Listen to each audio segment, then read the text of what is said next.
Bye-bye! What the hell are you? Why? Don't open that. Kumusta kayong lahat? Ayan. Palis na tayo.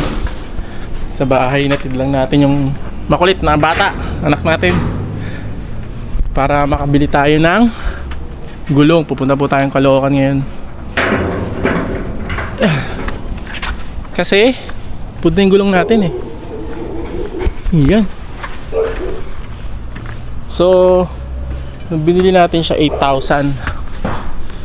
Yung ano natin, milyahe. Ito na siya ngayon. Ano kaya yun? Ay, ito.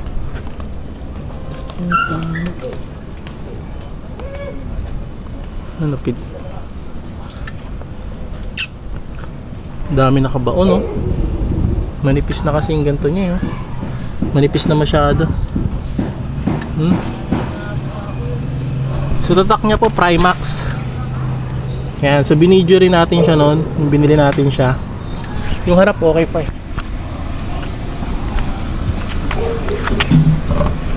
Medyo ano pa, pwede pa naman. So, malapit na rin to. Siguro mga January yan, papalitan. So December ngayon, December 15. Tapos 8,000 natin siya binili. So ngayon tingnan natin yung ano, inabot niya. Kita ba?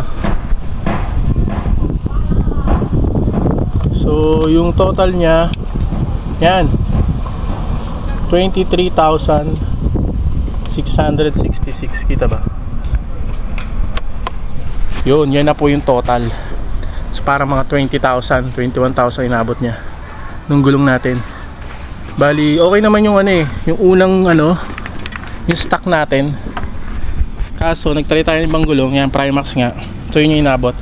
Bali ngayon, tatry tayo ibang gulong. Kasi papalitan ko siya ng oversize. Kasi size nito 130. Kaya hanap tayo 140. Okay, so tara. Palitan mo natin. Yan, so mag-ready lang ako. Punta tayong Caloocan. Hanap tayo ng gulong doon. Tara, let's go.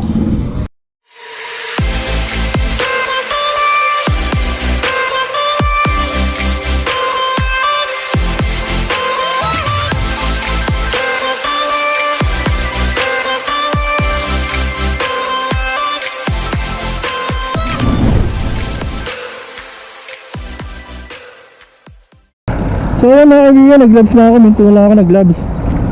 Wala kasi ang gloves, nakalimutan ko. So okay na. Diretso na tayo, diretso na. Dito na nga tayo ngayon sa MacArthur Highway. Alright. Sana makahanap tayo ng ano, murang gulong. Kasi sa online, yung nakita ko, ano siya, brand niya ay Corsa. Ayan, Corsa po yung nakita natin. Eh, nakita ko na may review nun. Eh, okay naman siya. Yung dual sport yata yun. Adventure type din na gulong yung bibili natin. Pero mas, ano siya, mas malaki, oversize. Yun po yung ano natin, hahanapin. Nakita ko yung presyo sa online. Nasa 2.8. Pero syempre, kakabit pa yan. Papaship pa. Wala siya kasamang sealant. Tsaka pito yata. 2.8. So, parang lalabas siya na 3+. Eh nakita ko sa ano, yung huling nag-check ako sa Caloocan, nasa 3.4. Kasama na kabit, kasama na sealant, kasama na pito. Kaya sana makahanap pa tayo mas mura. Kasi isa pala tinanong natin eh, yung binilan natin dati.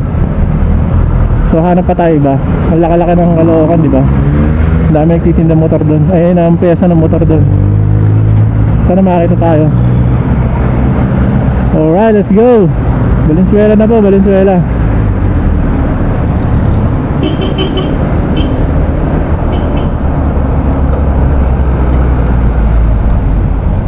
Napaka-traffic. Sobra. December 15 na kasi. Siguro lalo na bukas, no? 16. Maraming Christmas party, ganyan. Tapos payday sale pa. Naku po. Ay, grabe. Kaya na pa ako, eh. Tamo.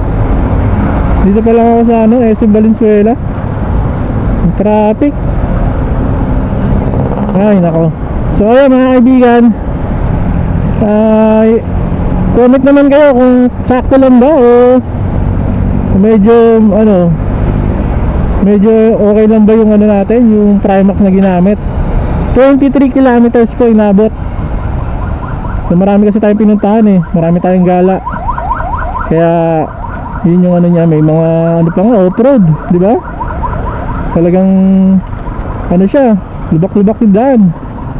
Tapos lagi tayong may ano, mayroon tayong OBR.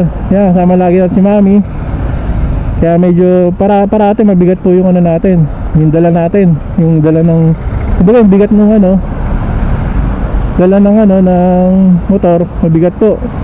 Sama na po dyan minsan lagi, mayroon pa tayong top box, diba? Tapos everyday hatid sundo si Mami yan sa Valenzuela.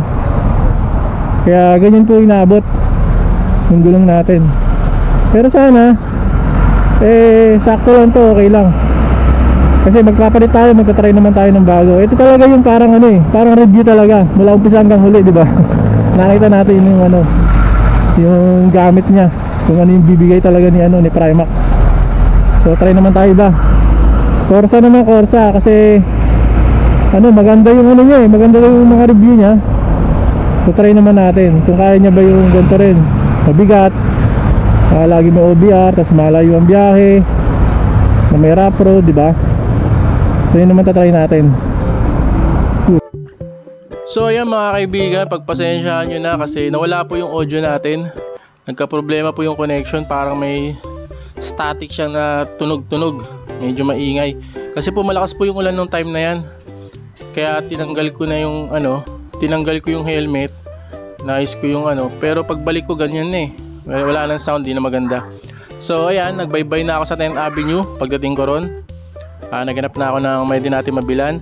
Bali meron na ako na ano yan napuntahan, mga 2-3 na natanungan, pero medyo mahal, hanap pa rin ako ng mura.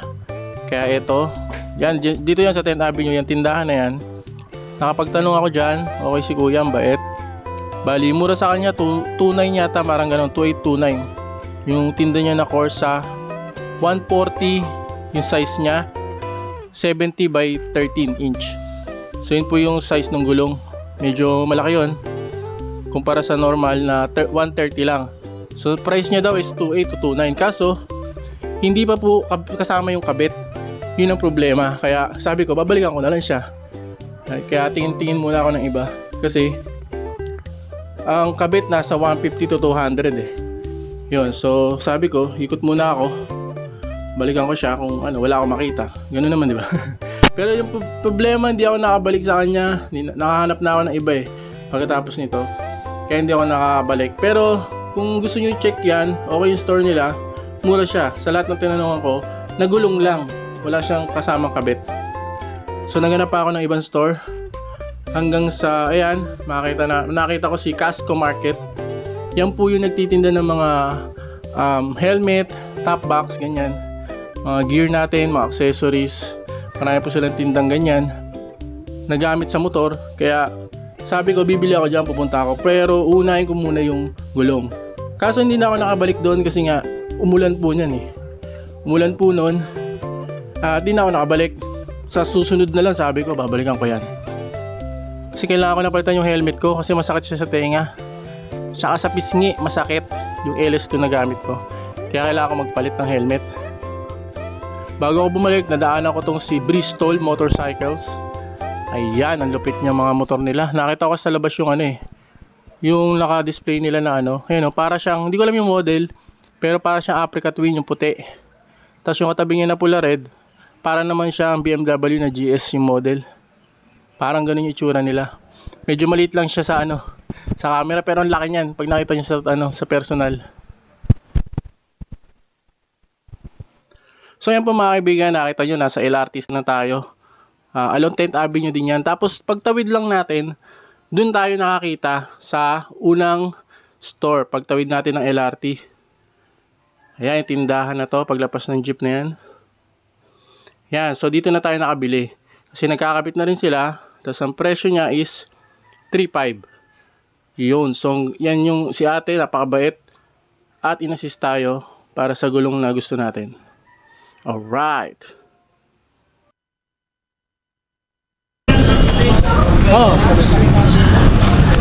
Tama na yan eh.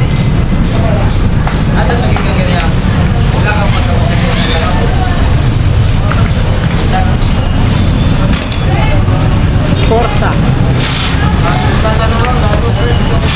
Okay, load na. Ay, maulan na. Butan tayo ulan. Pero may nakuha tayo, 3.5. Sana okay. Tatry lang kung magkakasya siya, yung 140. Kasi hindi pa raw sila nakapagkabit sa ADB ng 140. Oversize kasi yun. Sana okay. Butan na ako lang, wala akong kapot.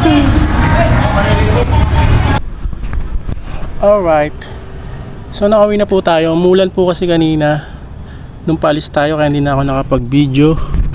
Eto na po siya. Gulong natin. Ganda oh. Tsaka ang lapad. Diba? Tapos medyo mataas yung ganito niya oh. Tawag dyan. Tire wall ba tawag yan? Medyo mataas yung ano kasi medyo mababa. Kaya parang lagi siyang flat. Yung gamit nating una, yung Primax. Pero ito okay. Corsa Platinum, yung po yung nakuha natin. 3.5 siya. Alright. So hanggang dito na lang video natin. So ngayon, set ngayon natin yung ano natin. Yung milyahe niya. Okay. So sinet ko siya kanina, yung Trip B. Para ito yung magiging guide natin kung gaano katagal yung aabutin niya. Kita ba? Trip B 9.4 km. Sinet ko siya nung umalis ako doon sa Caloocan. So 9.4 mula doon hanggang dito sa amin sa May Kawayan. 9.4 km. Alright, so hanggang dito na lang. Medyo kahingal. Haba ng tagal natin doon eh. Yan, sana tumagal. At sana maging maayos yung performance niya lalo na sa mga malulubak na daan. Alright, hanggang dito na lang. Salamat sa panood nyo. See you next video natin. Food trip naman ulit tayo. Meron tayong panggala. Okay na yung gulong natin. Alright. See you next video. Salamat sa panood nyo. Thank you and goodbye. Umuulan eh. Nabutan ng ulan. Umamog. Let's go.